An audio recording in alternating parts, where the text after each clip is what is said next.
I remember we used to go to my granny's house or family houses, and obviously I'm Irish and it's not a stereotype, like people genuinely have sing-alongs. And I remember being so jealous because my sister used to be the person asked to stand up and sing her new song. So I was like, okay, I'm going to start writing.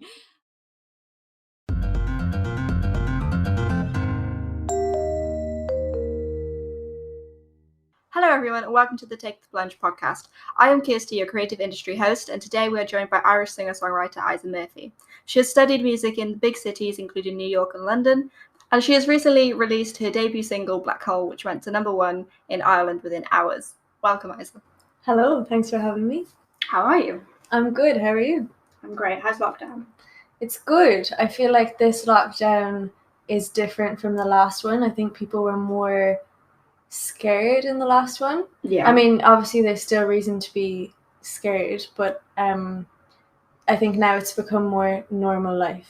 Definitely, yeah. It's kind of like feels like this is normal. Yeah. The new normal. That's what it is. The new normal. I feel like people wouldn't know what to do if Corona just went away. Like, we'd all still want to wear masks. Oh, 100%. Like, I feel like we will for a while. I think so too. I was walking down the street the other day, and obviously I had my mask on, and there were like a group of people walking towards me, and I was thinking, how was it okay to not wear masks before? Do you know what I mean? Because there's so many other like viruses and illnesses always going around. How did we always use the same card pin pad at a restaurant? Yeah, I don't know. True. I feel like everyone's not hand sanitizer everywhere. Yeah, I feel like we've all become germaphobes. Oh, 100%. Yeah. I'm like, I need to wash my hands. Yeah. Nobody like, you know, like now I pick things up and it just feels dirtier than it would have done in the first place. Or like, I will never use a public bathroom again. Oh yeah, unless you just like scrub your hands. Yeah. Like, happy birthday twice. Yeah. Like just washing your hands. Anyway, let's flash back to when life was the old normal. So what made you take the plunge into being a musician? I think there was never a moment that I decided to go into music. I think I was always, I mean, my mom made my sister and I go to violin classes when we were like 4, and I was writing when I was like 7. So I think I was always doing music, but definitely releasing was a plunge. Like, obviously that was the first step of making my music public. Yeah. So, and what convinced me to do that was I had waited until I felt like I was ready and I had my project together, and then lockdown came, and I think I was just, a part of me was like, you know, this could go on for, we don't even know how long, like 2 years. Yeah. So I don't want to wait until lockdown's over to release and for things to be more set up then. So I just decided to release. I mean, honestly, I do feel like lockdown has been very good for a lot of people's music careers. Like the example, like the growth of TikTok. Like there are a lot of musicians that have released music and they were like, oh, I was going to postpone it, but then it went viral on TikTok and it was huge, and they were like, well, it was the best thing I've done. Yeah, and even time to make more music and just think about where you want to go and stuff. Yeah. Backtracking to what you said at the start, you said you started writing when you were 7. Yeah, that's weird. That's insane. I'm like, my sister started writing when she was about 10, and I remember, so she's older than me, and I remember we used to go to like my granny's house or family houses, and obviously I'm Irish and it's not a stereotype, like people genuinely have sing-alongs. And I remember being so jealous because my sister used to be the person asked to stand up and sing her new song. So I was like, okay, I'm going to start writing. And I remember I started writing this awful song, and it took me about 3 months to finish. And I have no idea why, I just kept writing. But yeah. That's amazing. So, obviously you've been doing it for a very long time. Obviously this isn't going to be from when you were 7, but how would you say the first 3 months of your music career was? I mean, before I was releasing, I was performing. Yeah. So I guess that could count as, you know, my music career. But I feel like in my head, really, it only started when I released, so last month. But I think everything has gone quite smoothly, and I think it was the best decision to start and take that plunge, because I know a lot of musicians who just wait and just like are too scared to ever release and think that something great will come along and make everything way more easy for them. But the last month has gone really well, so I'm happy. I can't really complain. Definitely onto big things. Obviously, as we said in the intro, you studied all over the world, and you feel like you started your career when you started performing. For those that don't know, you did go to a music university. How would you say that helped your career? Would you recommend it to other people? So I feel like my music industry or like music knowledge started when I was 15, because I went to study music production in New York. That really opened my eyes a bit more, not just like learning to produce, but I was in a class with like all these DJs and underground musicians in Brooklyn, and like they were way older than me. I was the youngest by about 15 years. But I think I learned a lot from them about the industry, and then after school I decided to go into it a bit more. But I feel like you can't really learn about the music industry. 100%. Like no one can really tell you this is the way or this works and this doesn't work. It's really just about trial and error and just doing things. And I kind of hope that everyone finds that out early if they want to do music, because it's just a waste of time trying to figure it out if it's not actually trial and error. Yeah. I feel like it's like, for example, like when you start a sport or something, or just you start something new, like you kind of get a feel whether you like it or not, and if you're going to carry it on. Yeah, you're not going to sit in a classroom learning about football. Exactly. Yeah. From all of this, what would you say was your scariest moment? I think performance is probably scary for everyone. I mean, even if someone thinks that performing isn't scary, it is scary.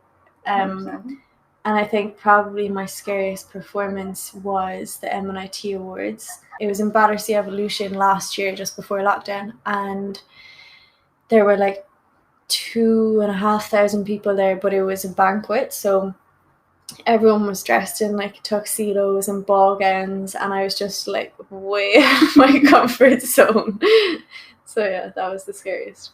But I feel like nobody ever grows out of being nervous on performing. I feel like you could be 5 years into your career, you could be like the next Justin Bieber. You'll be before you're about to go on stage. Yeah, I mean, even if it feels natural and even if they love doing it, I feel like there's no way that you can't be slightly scared.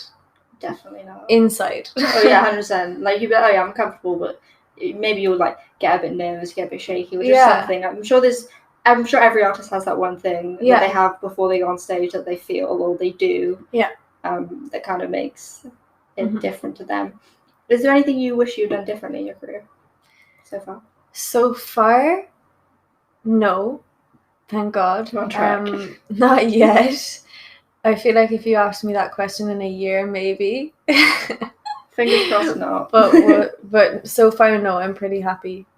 And obviously, for those that do not know, as you did just release your debut single, and when this is out, you would have released your second one, which you've released independently. What was that like? The first one or the second one? First one. The first one. What was it one. like to release independently for the first time? I really loved releasing independently, which is funny. I feel like I never would have thought I would say that, but I like having the control. I feel like it sounds like a really scary thing to do, and it is harder to do, but yeah, you can't really just wait for something to come along. And if you release independently, you can really get to know your own sound and your own image and your own, where you want to go, your own path. Yeah. And I feel like I've seen artists that sign really early or get a team before they're ready, and they don't really know themselves, and people create an image and a path for them, and it doesn't 100%. Really work. So yeah, I've really enjoyed getting to know my sound and where I want to go. But yeah, releasing independently is hard. Like, you are literally everything. You have to do your emails, and you have to do, set up all your sessions and do music while you're doing all the admin stuff, and it can take away from the creative side of it, definitely. But I think starting off, it's definitely I'm going to say better, I think, Yeah. personally, to do it yourself. Well, I mean, like, there's tons of artists that have become very successful from doing everything independently, like Hoodie Allen, Stormzy. Mm-hmm. They've done independently and they've proven to be very, very successful. So it shows that it can work. You don't need a giant label and be under like one of the major labels to be successful. You can do it yourself, and I mean, you can do anything yourself, really. I mean, you can, whatever the career is, you can start it yourself and you can learn, you can make the mistakes, and then at least then, once you, like you said, once you've worked your way up to the big label, you have your sound and you know exactly how you want to be. Yeah. Rather than being influenced by other people. I think so which too. is very good. And would you recommend being independent? I would say starting off definitely, because, you know, for what you just said, like, people don't really know you know you, and I feel like you have to establish who you are before getting anyone else to hop on board with that. And I think, like, even if you're independent and you release independently and it's not going to go as well as if you are signed to a major label, because obviously, you know, they have connections in Spotify and everywhere. I think it's really impressive to do things independently. I see 100%. like artists and everything that they get for themselves, it's impressive. You know, they've done that themselves. So, and I think it just shows work ethic. So I think, yes, it's really scary and it's the harder route. You know, it's easier to get backing straight away, but not that it's easier to get backing, but it's easier when you're releasing a few backing. Yeah, I would definitely say. I suppose it's kind of like starting a business, isn't it? Like, you're not going to go and sell your products in Asda or WH Smith or Amazon, anything like that, if you haven't developed it. You need to develop something before you can kind of sell it and make it on to be as big as Amazon or whatever brand you want it to be. Yeah, like the owner of Amazon didn't hire someone else to create the brand and create the idea of the business. You know, they created it and then brought it to other people. Yeah, it's like, for example, like Gymshark, they started out as just like a little in your bedroom kind of gym clothing company, and now they're £1 billion company, which is insane. So it shows, like, if you start something yourself and if you're doing something where you're putting your all into it, and it kind of feels like your passion and your child, I feel like it'll get further. Whereas if you start something as a group and you're kind of just like, this person can do this for me, this person can do that for me, I'll just, like, you can kind of just pay your way out of it. You're not really putting your passion into it, are you? 100%. So. And also, like, I think people take it so seriously and they're like, oh my God, I have to be so successful straight away and I have to have all this backing and everything has to be perfect. But, like, it's music and it's not it's art. It's art, and it's not like, I heard someone say, it's not like brain surgery. You know, there's actually people who have to control every little aspect and have it perfect, and I just feel like you just have to let it go. 100%, go with the flow. Yeah. And it'll definitely work out how it's meant to be. Yeah. At some point. It'll get there. So who would you say has inspired you and your sound and your whole career? Loads of people. I feel like that's like the same question as what's your genre. You know what I mean? It's like I think right now it's like Jessie Reyez, JP Sachs, Phineas, Lana Del Rey, Amy Winehouse, all those like singer-songwriter artists. Yeah. I think all of them are really conceptual and like tell stories in their songs and really focus on lyrics. So I think I'm more drawn to those artists. But that changes every month. Like, I have different inspirations every month. I was going to say, like, how you said you grew up doing music with your sister. I was going to say, it feels very like Phineas, Billie Eilish kind of vibe. Like, you kind of grow up doing music together. Oh, yeah. And the funny thing is that, so my sister produces, and she produced Black Hole, and she produced my next single. Yeah. And she's produced most of the songs on my project. So it's so unintentional. We just like working together, and we spent the last 8 months in lockdown together. But it's so funny because of that Billy Phineas thing. Yeah. It's unintentional that we both work together as well. But it works. Yeah. I feel like that can kind of sometimes be the best bond. Like, for example, like Kira, Swoop, we have quite a few people that are family members and that they work together and they work well. So it shows that, I mean, working with your family can work sometimes, especially if it's creative and you both love it and you have a passion for it. It works well. You can tell them, like, yes, no. Yeah, be as harsh as you want. You're not going to be surrounded by yes men, are you? Like, you know that if something is bad, they're going to tell you. Yeah.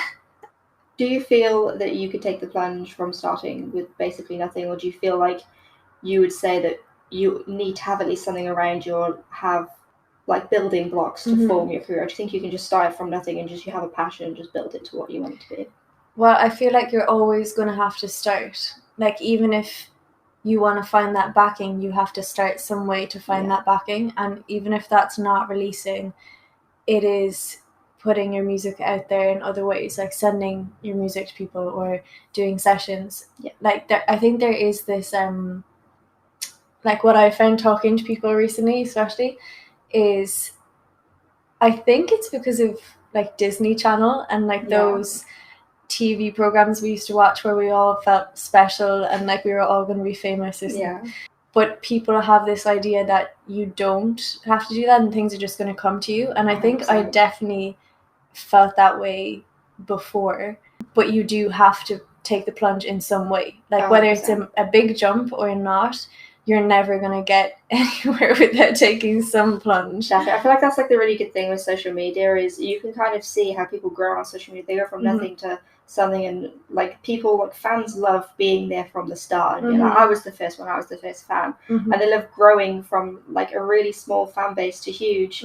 So like there are people that were around, like say for example when Justin Bieber first started his career, and they're like, I was there from day one. And then it also kind of gives people more of a realistic idea of how it is to actually grow your career and build yourself up, and people can watch it and it's great. Whereas back in the day, like when you did say, like for example, watch like a Disney movie, you're like, oh, it just appears. I go to this music camp and I become a massive star because it happens to be that this music camp is owned by a massive celebrity, his uncle, and it's gonna work from that, but it's not realistic. And I think people are trying to keep up that image. Like even now, labels, for example, will find an artist and they can take all the music down without anyone knowing and re-release it without anyone knowing and get those songs on all the playlists and make their streams massive as if it was their debut single that just came out last month, whereas this artist has been releasing for years, and that happens all the time. So they're trying to keep up this like facade of things happen overnight, and they don't. Well, it's like obviously, as you said, with the growing thing of TikTok at the moment, like for example, Ash and Tate McRae, they've both been like growing like massively recently from TikTok. But a lot of their songs that are massive at the moment, they're old. Like Ash, I was following her for ages, like years, and Moral of the Story has been out for years.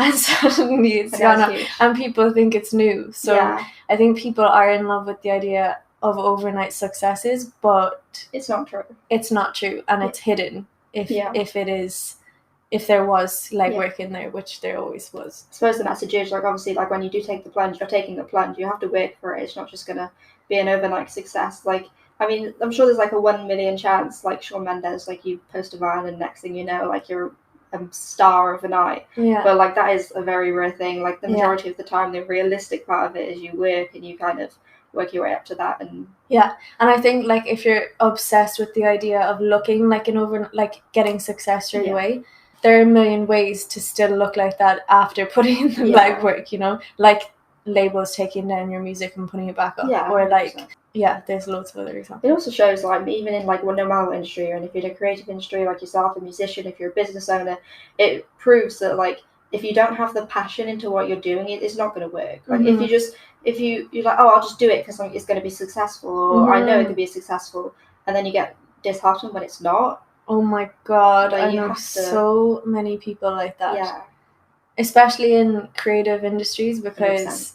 Like there's the opportunity is not the word, but there's the opportunity to get like fame and things, and I feel like the ability to get fame, and I feel like that clouds a lot of people's judgment. I do feel like it's hard being in kind of like a business where you can get so much from it. It can grow to an insane a level compared to like, say, if you're like opening a bakery. Like, you know, like when you open a bakery, it's not going to get massive. So like there aren't those people being like, oh, I can be a baker. But like if you're a musician, everybody's like, oh, I can do it. I'm going to be huge. I'm going to be the next Justin Bieber.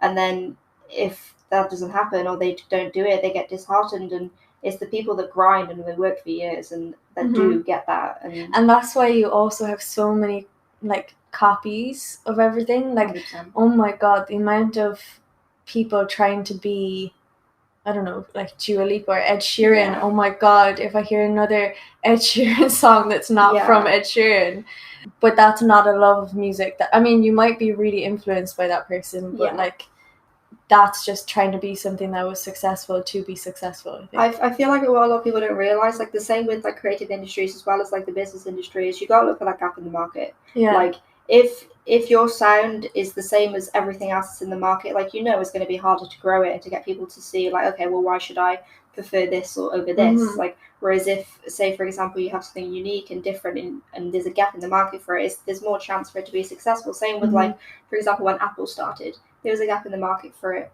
It grew and it became massive what it is today. So it's crazy to see like the amount of links there is between something that seems like it's not a typical career to a typical career. I mean, you can kind of see it kind of is a typical career. You both is business, you have to work, you have to and it is grow. So from that, what has been your favorite moment of your career so far? Big question. I think probably releasing, because obviously if you're making music or if you're, you know, building business or doing whatever, it's nice to finally share it. I think it was weird for me as well, because I was like sitting on all this music, and obviously I've been writing for years, and I kind of, not that I rarely show people, but it's not like I'm going around being like, oh, listen to my music. So it was definitely weird in a good way to share.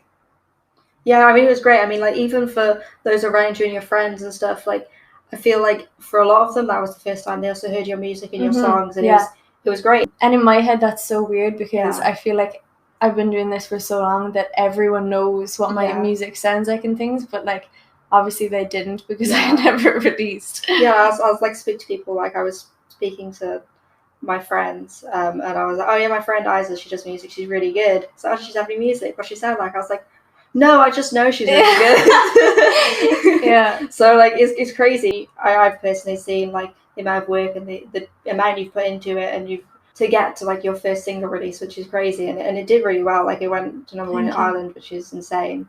Like, I feel like some people don't register how crazy that actually is. There are not many people that can be like, oh yeah, my song went to number one. Like, okay, mad. So obviously one of your favorite moments of your career so far has been releasing. So as of the time of recording this, you only have one single out, which is Black Hole, and you are releasing your second single in a few days, which will be out when the podcast is out. So do you want to tell us a bit about that? So Taxi is fresh. We basically just finished it, like, I'm gonna say 5 weeks ago. Really? So it's really fresh. It wasn't supposed to be the second single, but I was just like, I want this to be the second single. And so my sister produced it again, and a guy called Bill Mabry co-wrote it with me.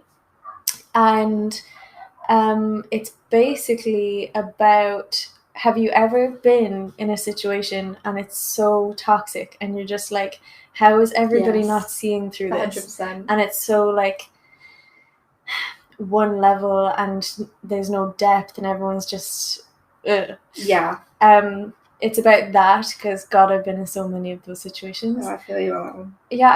I feel like most people have. But so it's about that, and in the song it sounds like I'm talking about a person, but I'm actually talking about like a whole scene. So that's what it's about. How exciting. Are you excited for it to come out? I'm very excited. Hopefully it's done well. Well, this is that people will know how it's done. You will know how it's done, but it's a mystery to us for now. Obviously, you're releasing quite a few singles and stuff like that. Are we leading up to anything? An EP, an album, tour? It's a tour. It's singles for now. So I have a few singles lined up for after Christmas, for the new year. Yeah. And then an EP following that. And then you'll just have to see. Just wait and see. It's a mystery. Finally, the final question we like to ask all of our guests is, if you were to come back and talk to us in a year's time, where would you like to be in your career? Oh, hard question, yeah. A little bit of a goal for yourself. Wow, okay. Well, obviously, I'd like to have more music out there, which will happen. Yeah, I don't think that's an I'd like. I think that's just a given. I think releasing independently and taking the plunge was really, that's what I wanted and that's what I did and that's what I'm doing with Taxi. But I think it's hard. You get to a point where you've taken time away from being creative, and now after releasing Black Hole and doing Taxi next, it's becoming more difficult to spend a lot of time doing like music, just writing and stuff. So I think having a team that I love, who I can, just hand that work over to. Yeah, so you can focus more on being creative. I think having an amazing team, and it's weird because you can't really say, I'd love to be doing live, because we don't know. But obviously that would be amazing. Yeah. And wow, I need to think about this question. But yeah, doing live would be amazing, having an amazing team, having more music out there, just doing that is the goal. Yeah. Honestly, I feel like that's definitely possible. I feel like you got a great career ahead of you. Thank you for joining us. So for those of you that have listened to all of this, thank you for listening. Thank you for joining. Do you want to tell us where we can find you, where we can find all of your stuff? Yeah, so you can find me on Instagram and Twitter and everywhere else at Eiza Murphy, so EIZAMURPHY. And Eiza Murphy as well on Spotify and on SoundCloud and everywhere. Just Eiza Murphy. Just Eiza Murphy everywhere. Amazing, guys. Do go check out Eiza. She is incredible. Huge talent. She is going places. She's one to watch. Thank you for listening, and we'll see you guys on the next episode. Bye.